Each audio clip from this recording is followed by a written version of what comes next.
বাংলাদেশ ক্রিকেটের ভারত বিশ্বকাপ বয়কট নিয়ে অনেকগুলো ভিডিও করছি। তার মধ্যে যেই ভিডিওগুলো খুব আলোচনায় ছিল সেটা হচ্ছে যে বাংলাদেশ কীভাবে ক্ষতিগ্রস্ত হতে পারে।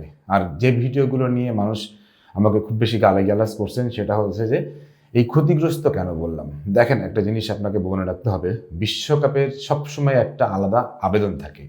সো ওই আবেদনের জায়গাটা থেকে যদি আপনি বিশ্বকাপ বয়কট করে ফেলেন, সো ওই জায়গাটাই আপনাকে বেশ কিছুটা ভুগতে হবে। শুধু বেশ কিছুটা না, অনেকখানি ভুগতে হবে। এটা হচ্ছে সত্য। আপনি যদি এটা মেনে না নেন, আপনি এখন বলতে পারেন আমাদের দেশের মান-ইজ্জত বিক্রি করে নিশ্চয়ই আমরা আবেগ নিয়ে খেলবো না, সেটা একটা আলাদা টপিকস। কিন্তু বাস্তবতা হচ্ছে যে আইসিসির বিরুদ্ধে গেলে আপনাকে অনেক অনেক কিছুতে ক্ষতিগ্রস্ত হইতে হবে। এটা নিয়ে অনেকটা পরিপূর্ণ ভিডিও করছি। সো ওই কথাটা আমি আজকে আর নতুন করে বলতেছি না। আমি যে জিনিসটা আজকে একটু বলার চেষ্টা করতেছি যে যেহেতু আমরা বিশ্বকাপটা খেলতে যাচ্ছি না, সো এই বিশ্বকাপ না খেলাটাকে আমরা কিভাবে টার্নিং পয়েন্ট বানাতে পারি, বিশ্বকাপ না খেলাটাকে আমাদের কিভাবে টার্নিং পয়েন্টের মধ্যে নিয়ে আসতে পারি, সেটা নিয়ে আলাপ করব।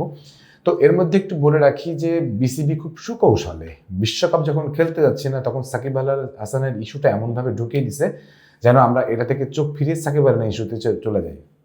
আমি স্টিল বিশ্বাস করি সরকার এখনও সাকিব আল হাসানের ব্যাপারে কোনো গ্রিন সিগন্যাল দেয়নি, দেবেও না, কারণ সাকিব আল হাসানকে কখনোই সরকার খেলতে দিতে চায় না।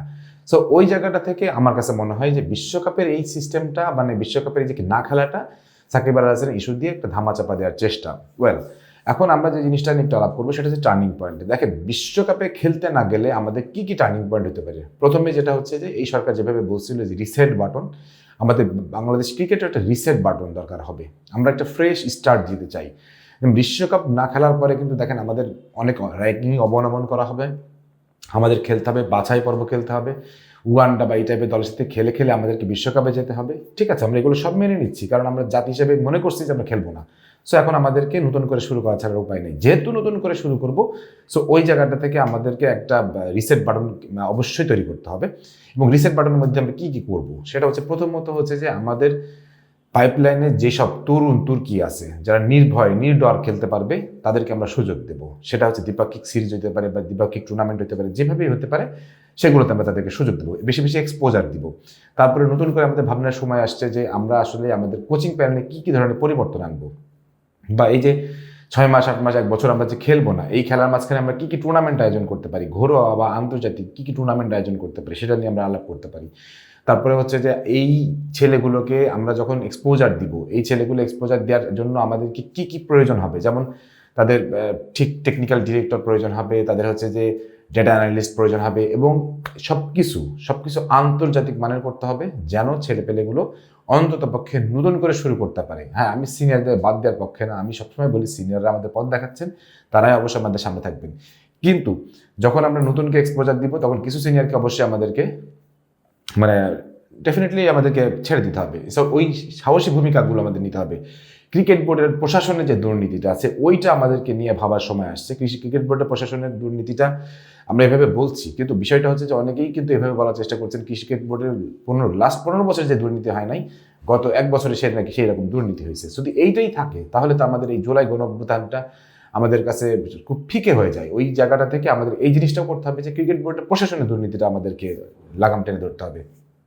এবং এবং এই যে আমরা অনেকটা পিছিয়ে পড়বো আমাদের রাজনৈতিক বা আমাদের আদর্শিকভাবে যে আমরা লড়াইটা করছি, এই লড়াইটার জন্য আমাদের কিন্তু কূটনৈতিক বা আন্তর্জাতিক কিছু চাপ আসতে পারে। ওই চাপগুলো সামলানোর জন্য আমরা যথেষ্ট সক্ষম কিনা, বা ওই চাপগুলো সামলানোর জন্য আমরা কী কী প্রিকশন নিচ্ছি সেগুলো ভাবতে হবে। আমাদের যে অর্থনৈতিক চাপ আসবে সেটা আমরা কীভাবে কন্ট্রোল করবো সেটা আমাদের ভাবতে হবে।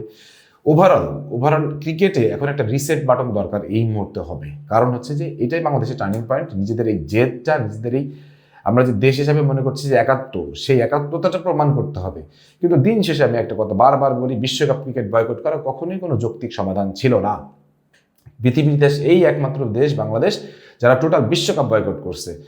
কেউ করছে সেটা হচ্ছে একটা ম্যাচ, কিন্তু বিশ্বকাপ টোটাল বয়কট কেউ করতে পারেনি। সো ওই জায়গাটা থেকে বাংলাদেশকে আইসিসি কী পরিমাণ চাপ দিবে, কী পরিমাণ আমাদের অসহযোগিতা করবে সেটা আমাদেরকে আসলে ভাবতে হবে। এবং সবচেয়ে বড় যে জিনিসটা আমি মনে করতে চাই সেটা হচ্ছে যে আমার কাছে ব্যক্তিগতভাবে মনে হয় যে আমরা সম্ভবত আইসিসির যে চাপটা, এই চাপটা সামলানোর মতন সক্ষমতা আমাদের হবে কিনা। কারণ আমরা জাতি হিসেবে এখনো বিভক্ত হয়ে গেছি।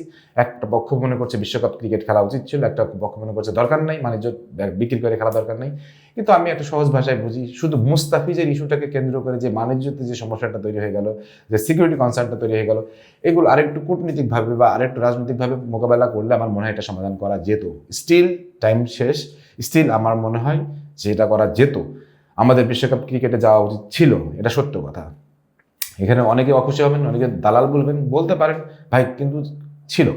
এখন যেটা আমাদের করতে হবে সেটা হচ্ছে যে আমাদের একটা ফ্রেশ স্টার্ট দিতে হবে। এই ফ্রেশ স্টার্টটা এমন যেন আমরা বাংলাদেশ সারা জীবন এইটা দেখাইতে পারি, বিশ্বকাপ ক্রিকেট না খেলেও, বয়কট করেও আমরা জাতি হিসাবে বিশ্বকাপের অনেক উপরে উঠছি এবং আমরা যে কোনো সময়ে যে কোনো টাইমে আমরা বিশ্বকাপকে দাবি করতে পারি। আমাদের এমন একটা দল গঠন করতে হবে, এমন একটা কালচার তৈরি করতে হবে, এমন একটা ক্রিকেট বোর্ড তৈরি করতে হবে। বিশ্বকাপ বয়কট করলাম কিন্তু দিন শেষে আমরা কিছুই অর্জন করতে পারলাম না, অথচ কাঠামো ভেঙে পড়লো, ক্রিকেট বোর্ড ভেঙে পড়লো, সবই ভেঙে পড়লো। যদি এরকমটা হয়ে থাকে তাহলে তখন আমাদের বুঝে নিতে হবে এই বিশ্বকাপ বয়কটের পেছনেও কেউ কলকাঠি নাড়ছে। ওই কলকাঠি নাড়া যদি আমরা এখন বুঝতে না পারি, ডেফিনেটলি আমাদের অনেক বড় ক্ষতি হয়ে যাবে। সো এখন ভাবার বিষয় যে এই বিষয়টাকে আপনারা কীভাবে দেখছেন। আপনাদের মতামত জানতে চাই। সবাই ভালো থাকেন, সুস্থ থাকেন। আল্লাহ হাফিজ।